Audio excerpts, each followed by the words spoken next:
गुरु गूंगे, गुरु बावरे, गुरु के रहे दास। एक महाप्रतापी निस्संतान राजा था। एक दिन उसे लगा कि वह बूढ़ा हो गया है, बेऔलाद मर गया तो उसका राज्य नष्ट न हो जाएगा। अब उसने भारी यज्ञ, पूजा पाठ, व्रत उपवास का सिलसिला शुरू कर दिया। यथासमय भगवत कृपा से 3 बरस के भीतर 2 बेटे हो गए। बुढ़ापे में औलाद पालना जाड़े का मेह बटोरने जैसा दुष्कर था। राजा का ध्यान बच्चों में उलझा देख पड़ोसी राजाओं ने मौके का फायदा लेते हुए उसके राज्य पर बार बार हमले करके हासिल कर लिया। राजा ने इज्जत बचाने के लिए चुपचाप अपनी रानी और 2 नन्हे बेटों को लिए राजभवन त्याग दिया और दूर देश जा बसा। कभी महाप्रतापी राजा और उसकी रानी अब भीख से गुजर बसर करने लगे। पर जब लड़के 7 और 8 बरस के हो गए, रानी बोली, अजी हमारी तो कट जाएगी, पर राजपुत्रों को शिक्षा तो मिलनी ही चाहिए ना। राजा लोक लाज छोड़ा एक नामी गिरामी शिक्षा प्रचारक के दरवाजे पर गया, जो कठोर अनुशासन पसंद गुरु होने की वजह से लौह पुरुष कहलाते थे। देश के बड़े बड़े राजपुरुष पंडित ने तराशे थे। मनुष्य से लेकर हाथी घोड़े तक के जाने माने पारखी भी थे।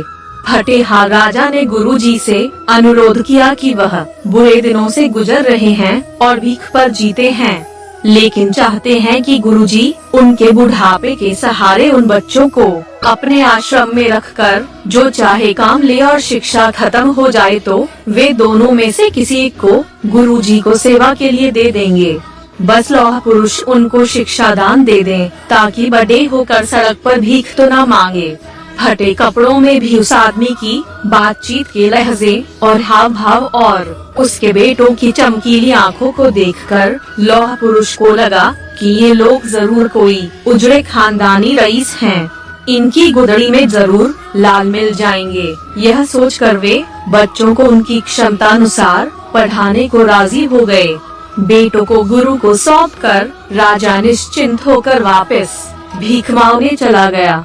शिक्षण शुरू करते ही गुरु ने ताड़ लिया कि बड़ा बेटा तो सामान्य छात्र निकलेगा, पर छोटे में असाधारण प्रतिभा छुपी है। सो उन्होंने बड़े को गाय के काम में लगा दिया। वह दिन भर गायें चराता और इवनिंग क्लास में सामान्य छात्रों के साथ गणित और भाषा आदि की शिक्षा पाता। छोटे को अलबत्ता गुरु ने 18 प्रकार की पौराणिक कथाएं, 6 प्रकार के विज्ञान और 4 वेद सिखाना शुरू किया, और वह ऐसे फटाफट सीख गया जैसे माता के पेट से ही पढ़कर निकला हो। जैसे भी हो, इसे तो मैं ही रखूंगा, चतुर गुरु ने तय कर लिया।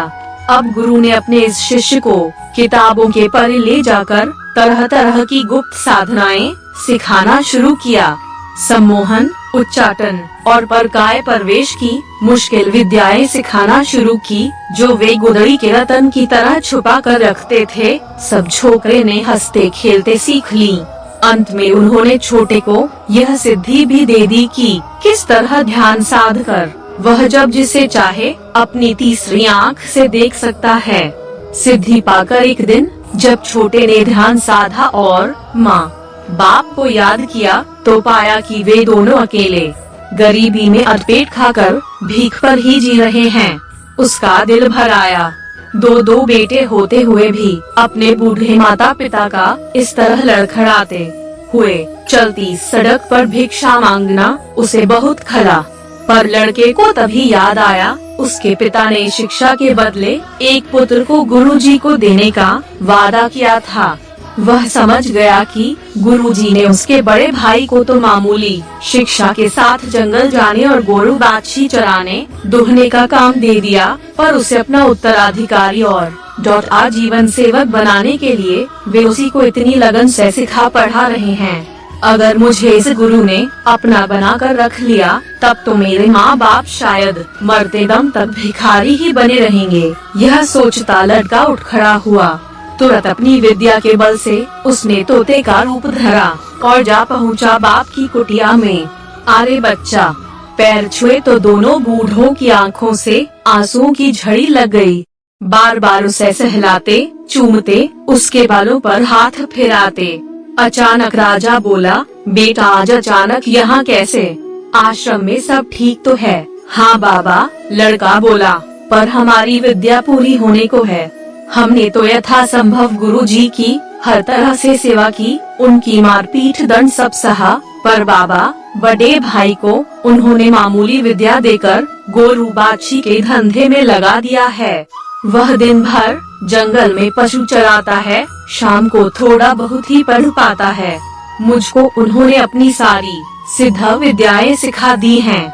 बाबा, हो न हो वे मुझे अपना बंधुआ चेला बनाने की सोच रहे हैं, पर मेरी इच्छा है कि मेरे ज्ञान का फायदा आपको मिले।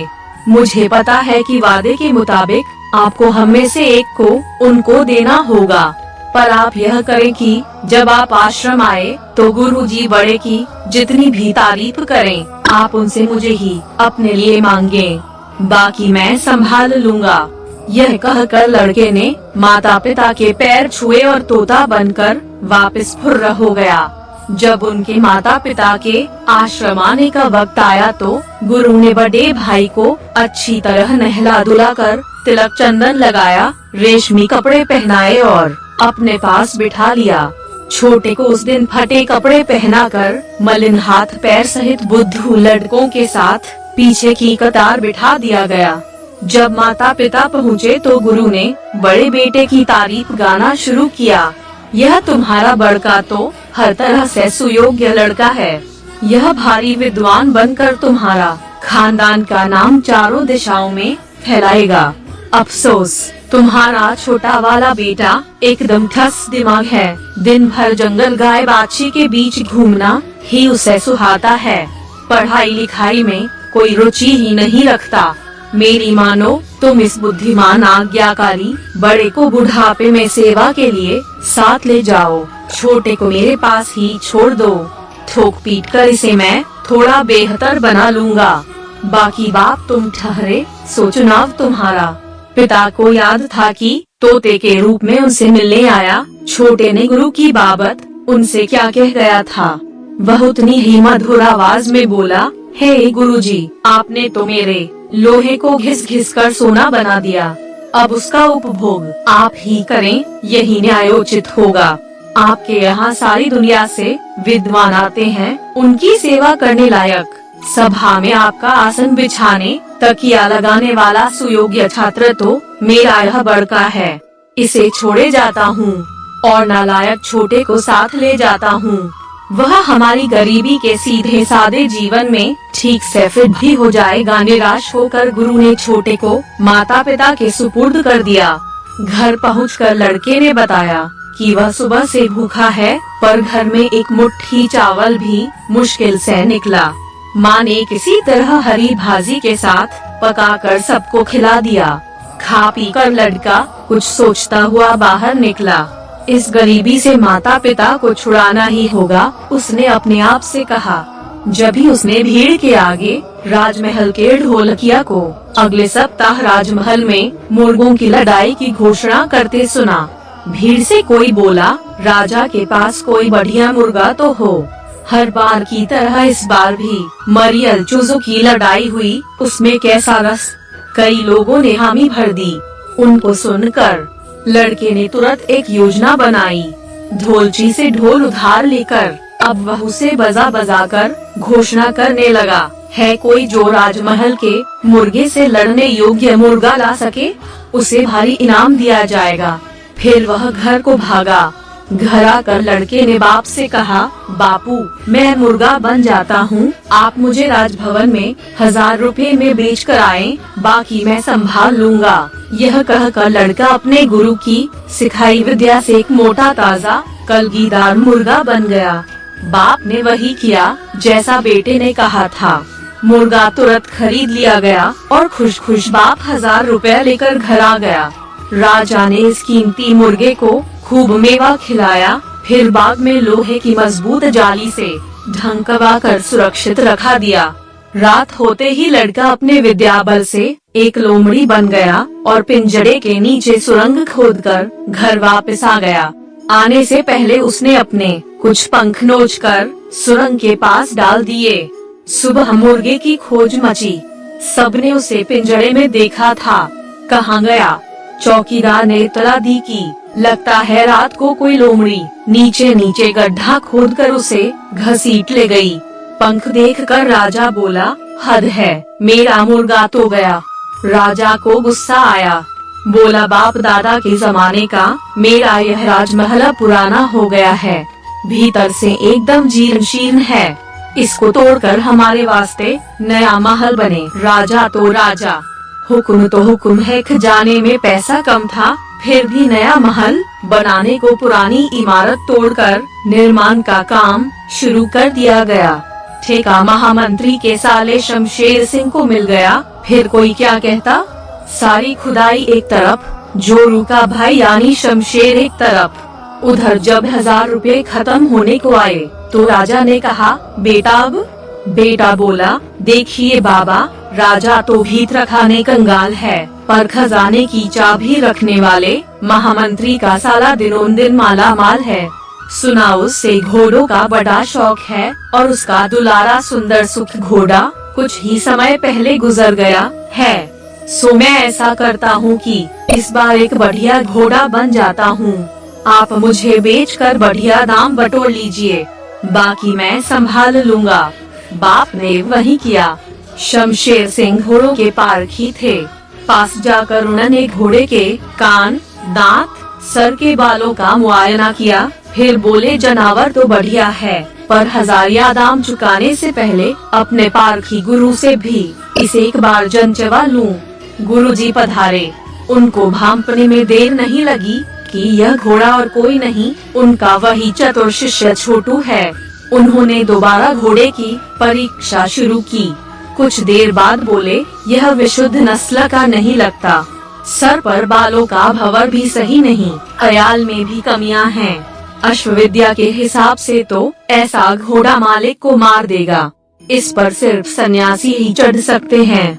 ऐसा करो, इस आदमी से 1000 रुपए में घोड़ा खरीद कर मुझे दान कर दो।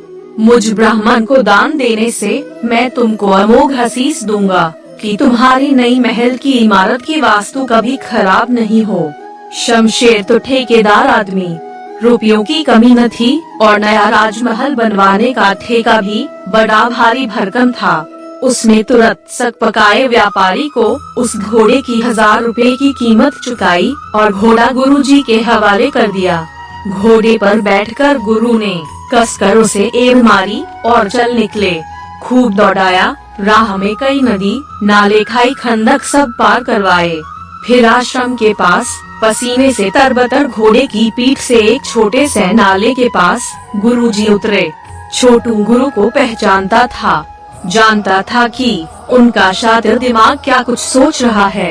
वह भी कम न था। गुरु के उतरते ही उसने खुद को एक छोटी सी मछली बनाया और जल में जा कूदा। यह देख गुरु ने शिष्यों को पुकार कर कहा कि तुरंत नाले के पानी में जहर डाल दें। जब तक छात्र जहर की शीशी लेकर आते, छोटू ने इधर उधर देखा तो उसे हाथ में तेज धार का चाकू थामे हुए मरी भैंस का चमड़ा छीलने को तैयार एक आदमी नजर आया। वह तुरंत मछली का चोला छोड़कर भैंस के भीतर जा घुसा और भैंस सा बनकर दूसरी तरफ भागने लगा। डर से कांपता कसाई बचाओ बचाओ चिल्लाता हुआ भागा। गुरु दिखे तो चिल्लाया, गुरु महाराज, कोई दुष्ट आत्मा उस मरी भैंसिया के भीतर प्रवेश कर गई है। गुरु एक नजर में ताड़ गए कि उन्होंने उस आदमी को रोका और उससे कहा, बेकायर, ऐसे भागा वह तुझे चबा जाएगा। मैं अपने शिष्यों के साथ उसे पकड़कर पेड़ से बांधता हूँ, तू तुरंत उसके कलेजे में चाकू भोंक कर उसे मार डाल। गुरु शिष्यों ने मिलकर भैंस को पकड़ लिया और एक मोटे पेड़ के तने से जा बांधा। छोटू ने इधर उधर ताका कहाँ जाए, तभी उसकी नजर पेड़ के तने में एक खोखर में मरे पड़े रंगीन तोते पर गई। वह तुरंत उसकी देही में घुसकर आकाश को जा उड़ा। गुरुजी अब खुद एक चील बनकर उसका पीछा करने लगे। चील की देही भारी होती है, यह जानकर तोते ने खूब ऊंची उड़ान ली। गुरु उसे पकड़ न पाए। उड़ते उड़ते तोता थकान से चूर एक राजमहल की अटारी पर जा उतरा। सुस्ताते हुए क्या देखता है कि भीतर कमरे में एक सुंदर राजकुमारी है जो अभी अभी नहाकर भीगे बाल झटकारती छज्जे की तरफ निकल रही है। तोता सीधा उड़ा और उसके कंधे पर जा बैठा। हंसती हुई राजकुमारी बोली, कितना सुंदर तोता है। दासियां खिलखिलाई।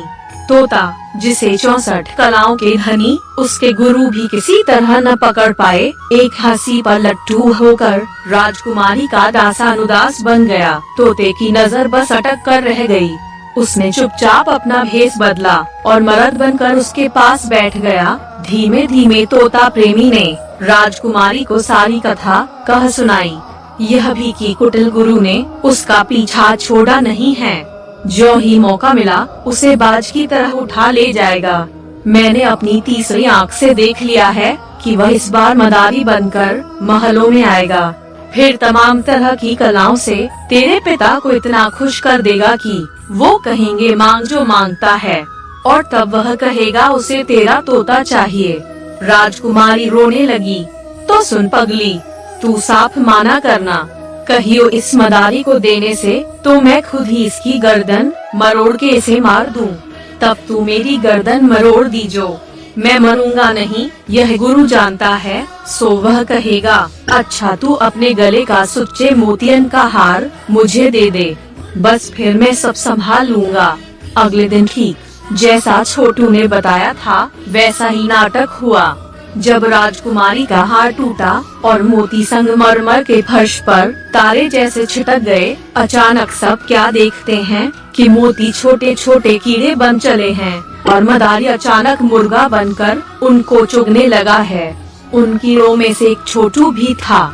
जैसे ही मुर्गा उसके पास आया, कीड़े की देही त्याग कर वह बागड़ा बिल्ला बन गया और उसने मुर्गे का रूप धारण किए गुरु को धर दबोचा। गुर बिलबिलाया, मैं हार गया रे तुझसे, पर मत भूल मैं तेरा गुरु हूँ।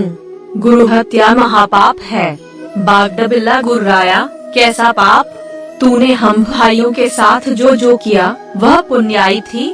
तुझे तो मैं छोड़ूंगा नहीं, वरना तू मेरा और मेरे प्रियजनों का रहना मुहाल करता रहेगा। तुझे मैं जानता नहीं क्या? इस सारे हडकंप के बीच अचानक राजकुमारी के पिता का स्वर गूंजा, रुको, कुछ समझ में नहीं आ रहा है, पहले बताओ कि माजरा क्या है। पूछिए इस बिल्ले से, मुर्गा चिचियाया।